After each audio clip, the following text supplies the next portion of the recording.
ដោយឡែកនៅតែអ្នកដែលមានទម្លាប់ដ៏សែនអាក្រក់អាចនិយាយថាវាគឺជាទម្លាប់មួយដែលចាក់នៅក្នុងប្រព័ន្ធប្រស័យប្រសាទខួរក្បាលនៅក្នុងចិត្តផ្នត់គំនិតឬគល់នៃគំនិតដែលពិបាកនៅក្នុងការដកនៅអាទម្លាប់ដ៏សែនអាក្រក់នឹងចេញបានណាពេលដែលខ្ញុំអានសភៅលោក Jim Rohn ពាក្យដែលពេញចិត្តនិងស្រឡាញ់បំផុតនោះគឺគាត់បានលើកឡើងថាវិន័យគឺជាឫសគល់នៃភាពជោគជ័យហើយដល់ពេលដែលខ្ញុំអានសភៅរបស់លោក Stephen Covey ខ្ញុំពេញចិត្តពាក្យមួយគាត់ថាសកម្មភាពបង្កើតឡើងទៅជាទម្លាប់បង្កើតឡើងទៅជាជោគវាសនាអីចឹងទៅអ្វីដែលយើងធ្វើរាល់ថ្ងៃណាវាកើតឡើងទៅជាទម្លាប់ពេលដែលខ្ញុំអានសភៅលោក Napoleon Hill គាត់បាននិយាយតាក់ទងថាដើម្បីអាចផ្លាស់ប្ដូរនៅអ្វីមួយដែលយើងគិតត្រូវមានការតាំងចិត្តដ៏មុតមិត្តឬក៏មានជំនឿជឿជាក់ថាយើងអាចកែប្រែបានបងប្អូនសរុបសេចក្តីមកទាំងអ្នកប្រាជ្ញអ្នកសរសេរសភៅទាំង3អ្នកនោះណា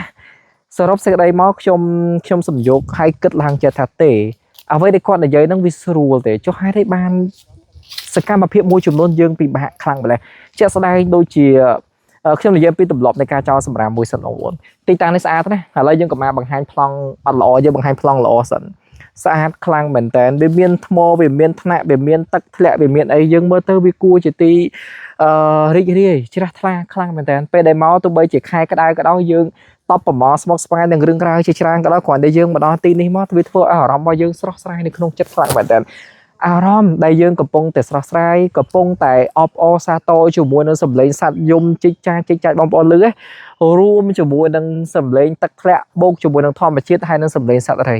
អាស្រស់ស្រាយទាំងអស់ហ្នឹងគ្រាន់តែយើងបានស្ដាប់ឮហើយនឹងមើលឃើញនៅទស្សនវិជ្ជាទាំងអស់ហ្នឹងហើយទុកកង្វល់យើងក៏បាត់អស់ហើយតែមករង្គៀសចិត្តជាមួយនឹងសម្រាមអីអញ្ចឹងទៅបងប្អូនឃើញនេះខ្ញុំមិនចង់បង្ហាញច្រើនទេព្រោះធម្មតាវីដេអូដែលបង្ហាញទៅវាមិនមែនមើលតែខ្មែរយើងក៏មានអ្នកផ្សេងមើលដែរប៉ុន្តែខ្ញុំចង់លើកអំពីពាក្យដែលខ្ញុំលើកខាងដើមហ្នឹងបើតាមពិតទៅណាការងារនឹងវាតូចតាចទេវាជារឿងតូចតាចវាជាទម្លាប់មួយសាមញ្ញមែនតើតែអត់យល់ថាហេតុអីបានយើងពិបាកកែខ្លាំងម្ល៉េះមិនមែនទៅតែពេលហ្នឹងទេបងប្អូនវាច្រើនឆ្នាំមកហើយយើងសាកមើលនៅភ្នំពេញចាំមើលតែមានពិធីបុណ្យអុំទូកពិធីបុណ្យចង្ក្រានសង្ក្រានឬក៏ពិធីបុណ្យអីផ្សេងបងប្អូនចាំមើលសម្រាប់គឺពិបាកទៅដល់អ្នកអនាម័យតែគាត់ហត់នឿយនៅក្នុងការសម្អាតមែនតើពេលដែលយើងលើកអញ្ចឹងមកអ្នកខ្លះគាត់ដាក់បន្ទុកថាចុះគេមានអ្នកសម្អាតហើយតើសម្អាតយ៉ាងម៉េចឧទាហរណ៍ដូចជាសហគមន៍នេះគាត់មានគ្នាគាត់4 10 20អ្នកសម្អាតទៅសម្អាតតនដែរមនុស្សរាប់រយអ្នកមកលេងហើយមួយទៀតមិនមែនតែគាត់មិនបានយកចិត្តទុកដាក់ណា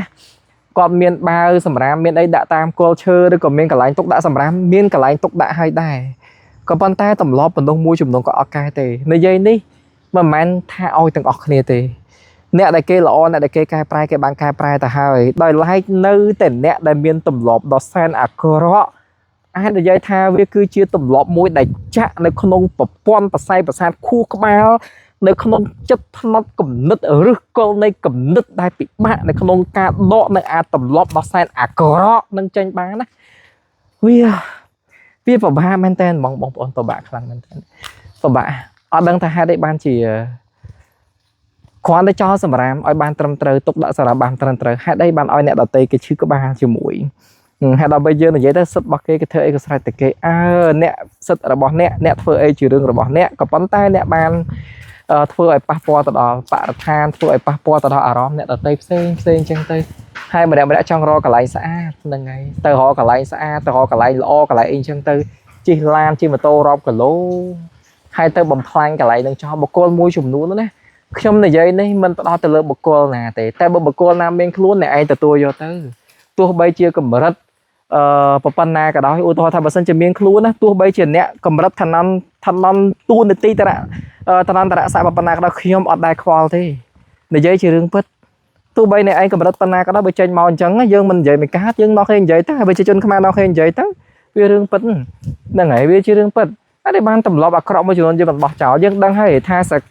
ទម្លាប់មួយចំនួនវាកើតឡើងអំពីសកម្មភាពដដែលថ្ងៃហ្នឹងបោះប្រើធ្វើស្អែកបោះប្រើទៅខាងស្អែកបោះប្រើហើយសិកន្លែងស្អាតហើយយើងគិតមើលហើយយើងអាចធ្វើបានហើយយើងអាចយកមកផឹកស៊ី